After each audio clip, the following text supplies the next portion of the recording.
Gonna get a show of hands who's using ARIA in their code. That's almost all of the hands. Fantastic. So you probably know about the different parts. I'm going to talk about the good parts. I'll cover a little bit of bad parts as well. Before I continue, my slides are on hidde.blog/slides. There's also all the links and stuff. So if you're looking for them, you don't need to write them down. Yeah, I wanted to try and cover the good parts, because if you work in any kind of front-end team or design system team and you have accessibility specialists on the team, you may have heard them say to you, like, don't use ARIA. ARIA is bad. ARIA's gotten a little bit of a bad name. When you look at the Web 8 million, for instance, they were looking at the top 1,000,000 homepages, and they found that the ones that had ARIA on them had over twice as many errors as homepages that didn't have ARIA on them. So the association is made by people in our industry, but at the same time, like, ARIA exists, there must be good parts. It cannot be that it's like only bad. There's also good parts. I want to try and cover them. That's something that I don't want to do lightly. Like, there are kind of, in marketing, it's a kind of common thing to be doing, to look at just the good parts. Here's a movie poster I found of the film Legend. It's got lots of 4- and 5-star reviews. And there's these two main characters that are standing here. And if you look closely, you see that in the middle, kind of in between their heads, there's these 2 stars. It looks like the other stars are covered by their heads. But when I went to look at this review in The Guardian, turns out it was actually a 2-star review. So they've clearly gone for just the good parts in their movie poster. And that's common. Like, we see these oil companies going like, oh, we're super green. If you go to any of their homepages, they'll talk about their things they do to fight climate change. But at the same time, they're also still drilling. Like, they all talk about their good parts. It's a common thing we do in marketing. But today I want to kind of, apart from the what and why, I want to talk about both the good parts and kind of the bad parts, and help to make you kind of make most use out of ARIA. Now, Phil already mentioned I'm Hidde. I work in accessibility, web standards, I participate in some groups, and I've got my own blog on hidde.blog. You can like and subscribe to that. And a fun fact about me is that I used to live in Bristol. I still have nightmares about some of the hills here that I used to cycle up, because I'm Dutch, I'm used to cycling. I'm not used to having to buy a bike that has good brakes, but I learned that here first. This is Park Street, but I used to live near Nine Tree Hill, if anyone knows that. Yeah, that's quite a way up. But yeah, I like Bristol. I'm really happy to be back. So I'm going to talk about the what and why of ARIA. ARIA is basically about how people use the web, or that's what web accessibility in general is about. And the thing about that is that people use the web in whichever way they like. That's really out of the control of us web developers. So sometimes I hear teams talk about accessibility. It's like, oh, that's something we don't need to do. But it's really something you don't really have any influence on, because people, the web exists and people are going to use it with the tools that are available to them, that they want to use. And we don't really control how they use the web. Just like we don't really control how people use Park Street. This is a picture of the water slide that was down Park Street. At the time, you could join a raffle because a lot of people wanted to go down, and it was only up there for, I don't know, a couple of days, I think. Has anyone here joined that raffle by any chance? Yes, I see. So anyone won as well? Did anyone actually go down? See, I joined. I didn't make it on there. For anyone who's interested in giant water slides, there's one currently in Rotterdam, where I live, that you can take down into the water. The water doesn't, I don't think it's very clean, so I wouldn't recommend it. But if you do want to do it, you should come down to Rotterdam. I don't know if there's actually water on there. It's a good point. But yeah, giant water slides are fun. But yeah, you don't know what people are going to do when they come to your website. You don't know how they're going to use them. They might kind of zoom into your website. That's not something you can control. The browser will allow them to do it. And if they are working in DevTools a lot, they must be zooming in quite a bit, especially if it's performance charts they're looking at. Now, a lot of people are using high contrast modes. Again, you can't change that. They'll come to your site, use high contrast mode, and it's up to your site to kind of respond to that. They might prefer reduced motion or come to your website without a mouse. They might be using just a keyboard. So if you are building sliders like Chris, you can probably think of them as like, this is something we can drag, but you should also be thinking about it, something that you can use with arrow keys, for instance. Now, a lot of people also use assistive technologies to come to your website. And that is kind of what a lot of my talk is about, because ARIA is designed around assistive technologies. And for them to really work, they need to understand our websites really well in order to then convey them to the users. And websites, for that purpose, they've got accessibility meta information built into them. So any website you go to, you can find that information. So here's an example of a news website. It's got a couple of links in the top. And if you use your DevTools, you can figure out what the meta information is. Like, you'll find some links there. They'll have a row of link. They'll have a name. Like, this one's got the name world. And here's another one with US politics. And then here is one that's a button, and it's called open menu. If you kind of look at that accessibility meta information, you can then imagine like what sort of things are these things going to do. All websites have that kind of information in them, and our choices as web developers, they kind of directly influence the quality of the experience that users have. Going back to WAI-ARIA, with WAI-ARIA, you can set and augment that accessibility meta information. So you'll have links on your website, and they are links by default. But with WAI-ARIA, you kind of get a tool set to change all of that meta information. You can augment what it looks like. Something that Bristol is really good at is augmenting things, augmenting walls. I really enjoyed seeing some of these around the city. But yeah, WAI-ARIA can augment accessibility meta information. And that is a big thing. Like, with great power comes great responsibility. We must take that very seriously, as Spider-Man also said. So WAI-ARIA is an ontology for accessibility meta information. And ontologies are a bit of a philosophical word, but they're basically defined, standardized naming structures. And that's really what ARIA is. It's not something specific for HTML or for even the web that you can use outside of that. It's really an agreed upon naming structure that consists of roles, states, and properties, which collectively you could refer to as accessibility semantics. Now, the roles, they support the states and they support the properties. And they can exist inside of our HTML, but you could also put them inside of SVG or XML or JSX. You could have them in your page without ARIA attributes or with them. And sometimes they're also impacted by our choice of HTML or CSS. Now, these roles and states and properties, they're really important because they end up becoming interface affordances for our users. For instance, in screen reader, most commonly, it could have some effects on other tools as well, like voice control and switches. So basically, the code of your website becomes the user's UI. So we get a lot of power, but a lot of responsibility, because we want to make sure that it actually works really well.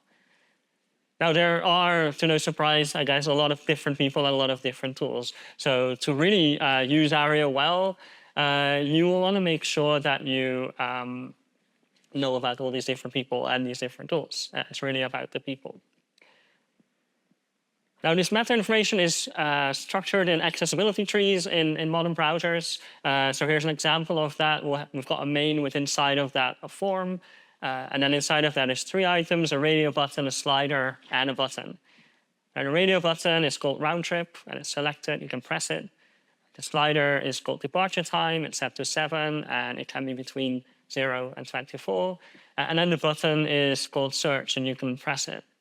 Now, with that information in mind, you could build lots of different types of interfaces that would all kind of implement this semantics. So ARIA is an ontology for accessibility meta information, and it provides a way for developers to augment that. It affects users a lot because their AT can be better informed with what's happening on a website. And it can also help with personalization for users with cognitive and learning disabilities. That's a stated goal in the specification. I don't know of a lot of things that actually make use of that today, but it's one of the goals. And not all parts are good because there is a lot of nuance, and that nuance is often ignored. We'll dive into it into detail in this talk. So if we want to use ARIA well, like look at the good parts, we should know that ARIA can only really benefit users when the properties that you're using are well supported. That's not a given. So they might exist in the specification. It doesn't mean they are also supported by browsers and assistive technologies. In fact, being supported by browsers is now a requirement for anything new to be added to ARIA. But for assistive technologies, that's not the case yet. That might want to change that. ARIA can only benefit users when these properties are consistently supported. This is another important point. It doesn't mean that all screen readers need to say exactly the same when they describe what's happening on a page. Like there could be differences in user experience, but it does mean that there's no weird kind of bugs going on. ARIA can also only benefit users when it's used alongside of other accessibility requirements. It's only one part of the accessibility puzzle. So if you're building a button and it's a div row list button, then you've maybe done your ARIA part, but you still want to give it a name, you still want to give it good color contrast, you still want to indicate focus on it and do keyboard support and do zoom support and high contrast support. Like there's a lot of other things to consider when you're building a button. It's important to kind of take all of these other things in mind as well. ARIA alone is not going to make your site accessible. Or, of course, you could just ask ChatGPT to generate a button for you. I've heard. Now, accessibility is multifaceted. ARIA helps with some of the facets. And some of these accessibility things don't really require ARIA. Sometimes we can just use HTML with implicit ARIA as well. So there are some good parts. There are some things that actually add value for end users and that are well supported. For instance, landmarks, they are well supported. Basically what they are is a way to define what are the most important bits within a page or within a web app. Kind of compare it to an auditorium like this, where like if you would give someone a tour of the auditorium, you'd go like, here's the stage, here's the registration desk, here's the toilets, whatever, like the most important parts. That's kind of what you want to single out when you make landmarks. You're not going to make every individual seat within the auditorium a landmark, but you maybe would make kind of the stage and registration desk to be landmarks. It's the kind of things that people might ask about, like where can I find this part of the auditorium? So if you do that in HTML, there are specific HTML tags that have landmarks built into them. The nav tag, the aside, header, footer, section, search, and form. They've all got landmark semantics, basically. So the way that you want to do that is by only making the most important things in your thing a landmark. So you really have to choose, what matters in my page. And they're most useful when they're also labeled. Because when people go look for landmarks, it's helpful that they know what's on them. So if you have a landmark that contains filters, it's helpful for that to have that name. And all of the landmarks nowadays have HTML elements, so you can use those instead of adding an ARIA role. Now, some users navigate by landmarks. That's the reason why you would use it. Now, another useful thing in ARIA is ARIA expanded. That's something that you can use to say whether something is open or closed. So, for instance, if you're building a tooltip or you're building a pattern where some information gets disclosed, that's something that you can do with ARIA expanded. And you want to set it to true or false. Now, you should only do that on elements that toggle something, and you can get it for free as well. The browser is going to do that for you if you use popover or if you use details summary. So that's helpful. It's kind of built into HTML for those things. And the reason you'd use it is because it conveys visual state programmatically. So if you can see the UI, it's very obvious whether the thing is open or closed, so you don't need that information. But if you can't see it, then that's a helpful kind of nugget to have. Next one that's a good part of ARIA is ARIA pressed. That exists for something that you can press and then unpress, for instance, a mute toggle. If you are on YouTube and you want to change the volume or like make the sound go away completely, you can do that with the mute button. And then when you click it again, it's unmuted. So it's like a button that has two states, basically. It's the same for the like button on LinkedIn. You can press it and unpress it if you want. So that toggles between true and false. And again, it conveys a visual state programmatically. It's something that's obvious visually. And if you can't see it, it's not obvious. So you want to convey it. Another part of ARIA that is helpful is the ability to label stuff. Labeling is helpful. And you want to do that specifically with all interactive elements. All interactive elements must have an accessible name. The way kind of I think about it is usually you want to use the text that's inside of your interactive elements as the name. Like that becomes the name by default, so you don't really need to mess around with ARIA. But there are cases where you don't have a visual name and where that kind of makes sense. Like here's the Eurostar website. It's got a button to toggle between destination and departure. That's an example of where it wouldn't really make sense to have a visible label. If you still want to add a name, you could use ARIA label for that. It's somewhat useful. It's not more useful than just adding the name as text. And it has some caveats, like if you want to translate it with Google Translate, that sometimes doesn't happen. But it's somewhat helpful to provide names for elements, and this is one of your tools to do it. Don't do it on all elements, though. There's a specific list of elements that should not be named. They're in ARIA specification 5.2.8.6. So you can find it there. Those are all elements that you shouldn't be naming at all. Another example is like you can name a section as well, which maybe makes it more helpful to kind of jump to that section and makes that more easy to do. So ARIA labels, they are helpful when we've run out of other labeling techniques. So when you cannot have text that's visible or something like that. And they're most helpful when they are unique and to the point. So when they're really clearly describing what's going on and provide kind of the unique thing. If you've got 10 links on your page and they're all called click here, it's really hard to figure out kind of where each one is going to take you when you click them. So you want to be unique and you want to be to the point. So explain what the thing is going to do. And you want to avoid a difference between the ARIA label and the visible label. I'll show you an example of that as well. So if you have a button that's got a hamburger icon in there, you could code that up with text inside of it. So you can have the word menu in there, and that could be the accessible name. If you were to add an ARIA label to it that says open my hamburger, you would have a mismatch between the ARIA label and the visual. Because now for screen readers, this thing is known as open my hamburger, whereas for visual users, it's known as menu.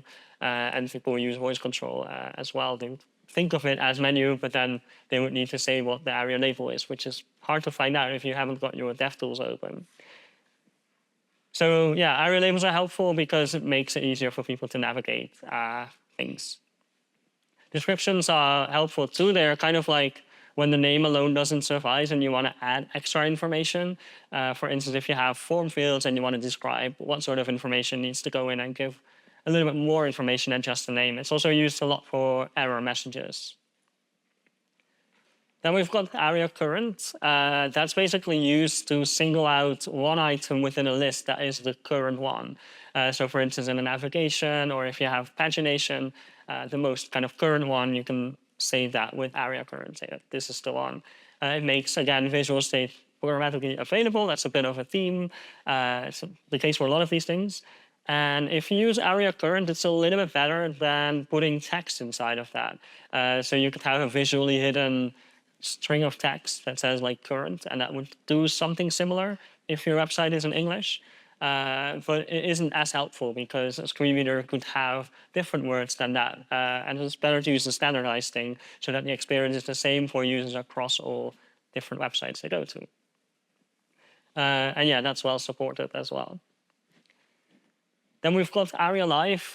You can use that to make announcements for things that are happening on the screen that are not immediately obvious.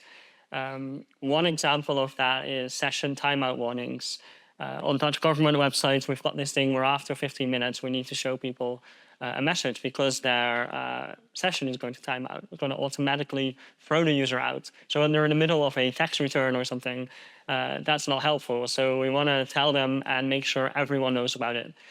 So we do an ARIA Live region there. Another example is if you have a shopping cart, you tell people about changes that are happening. So when they click add to shopping cart and you show visually that it happened, you could use ARIA Live to also announce that kind of information. One pitfall is don't focus the live region because it's it's separate kind of from your page. It's going to make the announcement when it makes sense. And another thing is to not trigger announcements multiple times because that would be annoying, as well as having kind of too many announcements at the same time because then the announcements will need to fight for kind of which one gets priority. It would be hard for each announcement to kind of make its way through, a bit like traffic jams on the suspension bridge in Clifton. Like if you have too many cars there, it's hard for individual cars to make their way through. So ARIA Live you would use for status updates and warnings that are marked clearly visually, but that also need to be there programmatically. Then we've got ARIA Hidden. That's something that you can use to hide things specifically from assistive technologies.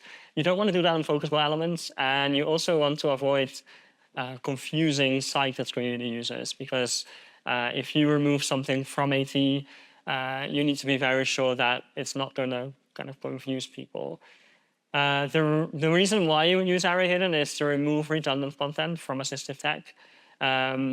And that's something that you sometimes want to do, like an icon that's also there as text or things like that, but it's probably quite rare.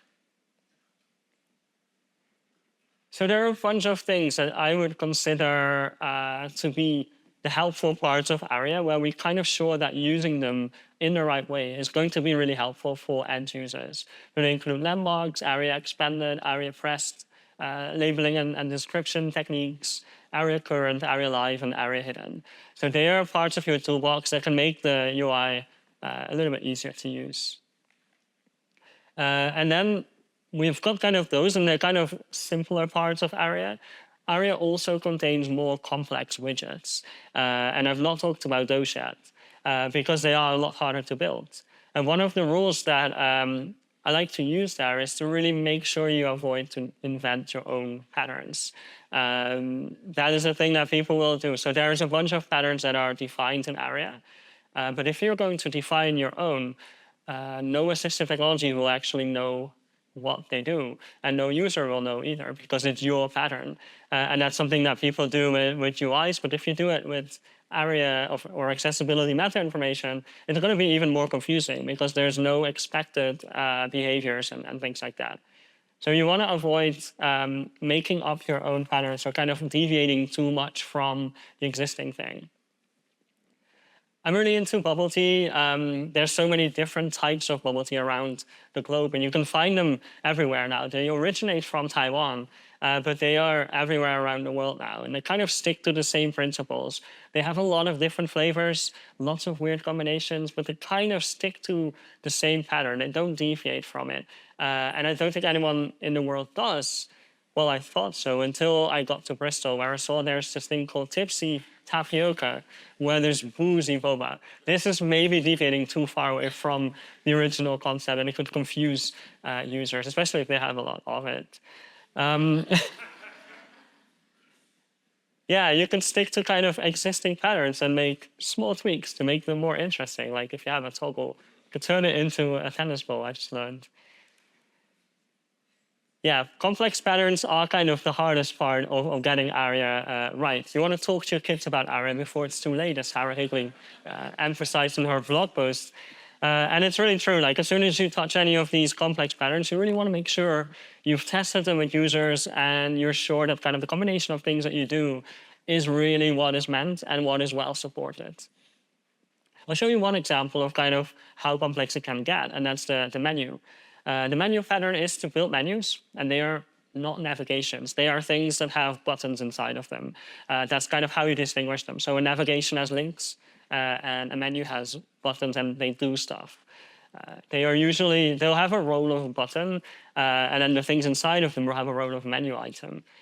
And then if you implement them, you want to also implement a roving tab index, make them usable with arrow keys, and also escape and enter and home and end and tab and space and all of the printable characters.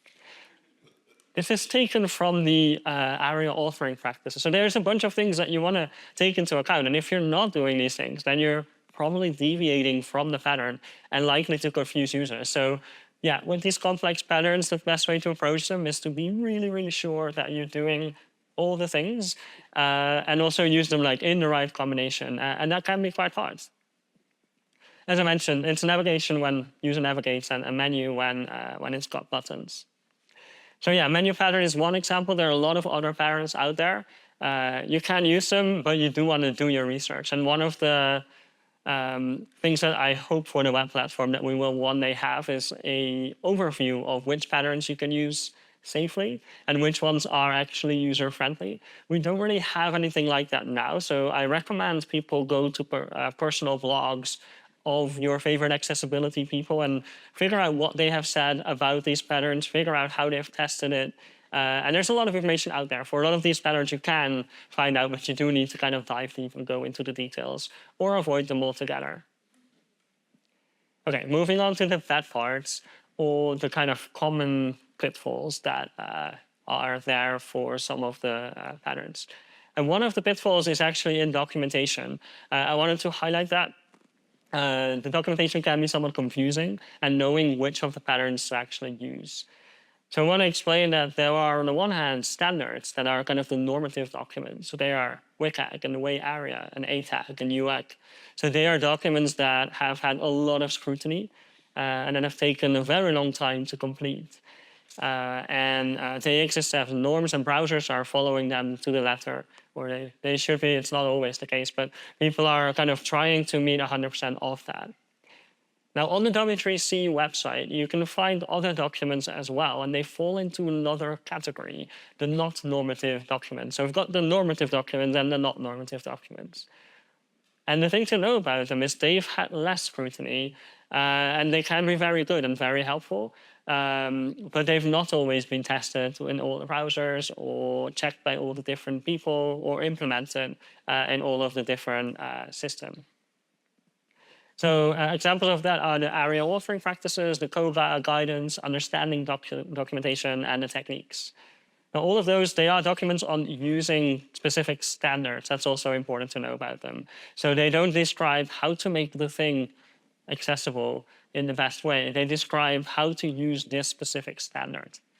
So the ARIA authoring practices, they explain how to use ARIA, which is great. But they don't explain how to make it accessible. And there's a slight difference there, because you might be using other tools than ARIA to do your accessibility, like HTML. And the same goes for understanding docs and techniques that come with WCAG. They're not required for conformance, but they are kind of meant as helpful guidance. But again, web accessibility is about how people use the web. And websites, they impact that through code. And that is not just ARIA. It's HTML, it's CSS, it's SVG, JavaScript, and then ARIA. So it's kind of all of those things together and using them in the right way. And I hope for a resource one day where we kind of combine all of those things. So the ARIA authoring practices are a really good guide, but they are not complete. They need more testing, and they need kind of more usability testing. So not just does it work in all of the different platforms, but also has it been tested properly in assistive tag as well as browsers. I wrote a whole blog post about that as well, where I described that wish for the future. Now that's kind of in the documentation. So the documentation can be confusing, but also helpful. So know where to go basically for the information. But there are also pitfalls that can be in your own website. One example of that is there are lots of HTML elements that provide ARIA for free. And in those cases, you don't really need to use ARIA. You don't need to add ARIA to your HTML. One somewhat recent example of that is the popover attribute. You can use it to build your popovers, which is really cool. And it comes with some ARIA built in for you. For instance, ARIA expanded is set by the browser when you hook up the button with the popover using the right attributes. The ARIA expanded state is going to be managed by the browser. So when you click the popover and it opens, ARIA expanded will set to true. And when you then close it, it will go to false. So that's one less thing to worry about. It's also going to do ARIA details relationship for you. That is a little bit trickier. I have a longer blog post explaining kind of what it does and what it does in popover. But one of the things with it is that it's hard to discover for screen reader users when something has details and how they can then get to the details. But in theory, what it should be doing is help users when they're on the button to find the popover content, because that's not necessarily in the same place. It might be somewhere else in your DOM, like somewhere just before the body tag or something like that. So it could be hidden somewhere else. And with ARIA details, users are supposed to jump more quickly to the content that's associated. But that doesn't work so well because a lot of the settings are kind of hidden away in screen readers today. But it might improve in the future. But it's cool. So sometimes you get this ARIA for free. There are other patterns coming to HTML where that is the case as well. So we're trying to add patterns where some of the ARIA is obvious and helpful, and that you don't need to do it manually anymore. There can also be conflicts between the state and the UI when the attributes are not updated. And they might seem a little trivial, but I see these in accessibility assessments that I do all the time. So an example of that is like a button that says in the DOM that it's expanded, but then in the visual view, it's actually not expanded. So it's kind of a mismatch. You get the same with ARIA current, like the wrong item is marked as current.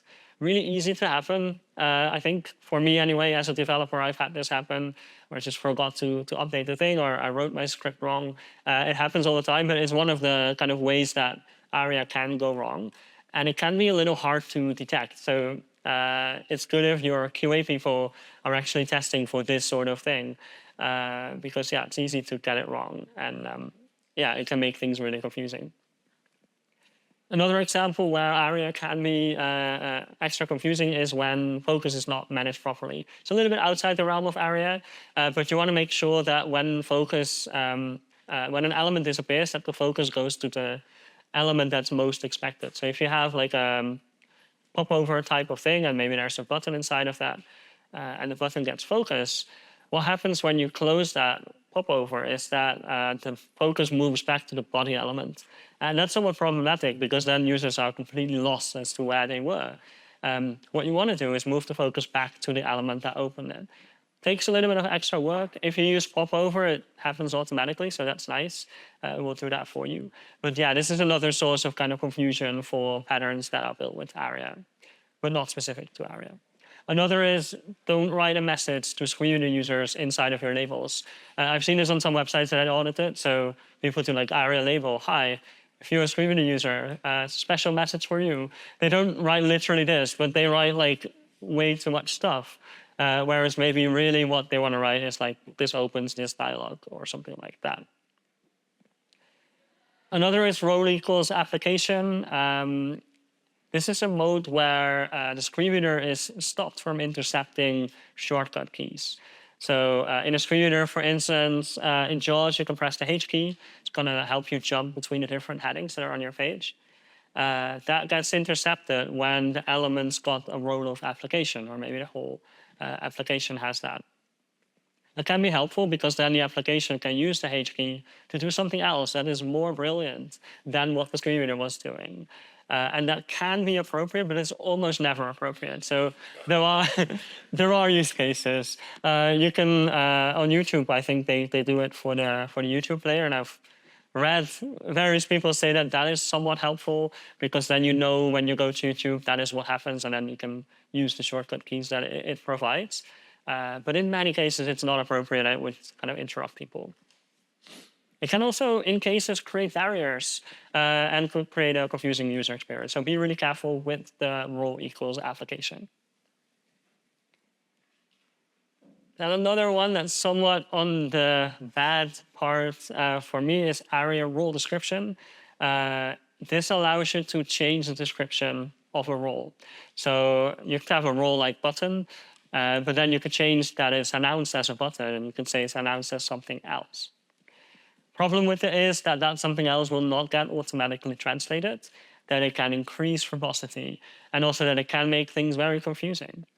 I have an example of a button where I'm trying to do that, and you can hear in the screen reader how that goes. If the sound works. So the sound doesn't work. This is announced as a button, and then when we're adding an HTML attribute, so we're adding ARIA role description equals nonsense. So when we do that, we go to the button again, it's going to get read out as, hello, you're now on a nonsense inside of web content. Now that's really unhelpful because when it says you are on a button, the user will know what a button does, but they don't know what a nonsense does because you've just invented that. So be really careful with kind of changing what that does, unless you're building an application that someone is going to be using every day and it has a very specific feature that is not a button or a link or something else. May be helpful to invent your own pattern, but it's very likely to be unhelpful if that's something the user only encounters once and doesn't really see on other websites. And then there's some other parts that are not really good or bad. Aria-controls is one example of that. In theory, it's really great because it allows you to set up this element controls that other element.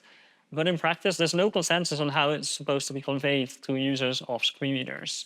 So JAWS does expose it, but it's kind of hidden inside of config. So you need to look it up, and it's unlikely that most of your users will have done that. So it could be helpful. It could be used for an AT, for users to jump to the right content and stuff like that.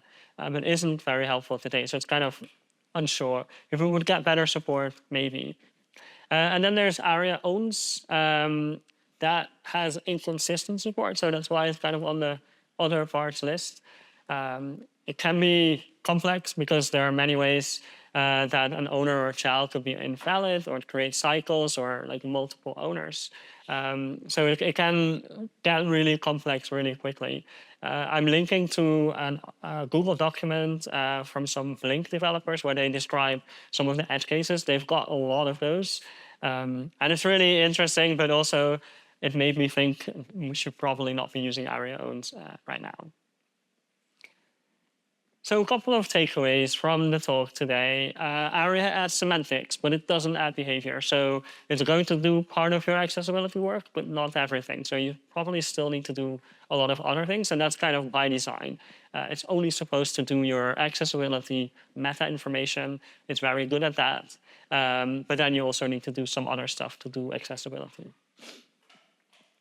Now, if you use it incorrectly, that can be worse than not using it. And that's maybe where that phrase comes from, like, don't use ARIA, because it is used incorrectly on the web quite a bit. And you can get sort of weird, subtle bugs or problems in consistency of support. So yeah, that's going to be messy and more messy than maybe when you hadn't used ARIA in the first place. But there are a couple of things that are safe to use and that are helpful to end users. So I hope to have highlighted kind of those patterns. Go use them in the right way, and kind of always remember that that all of this is about people that are trying to use your application, and it's your job to kind of make sure that all of that information is available in the right ways.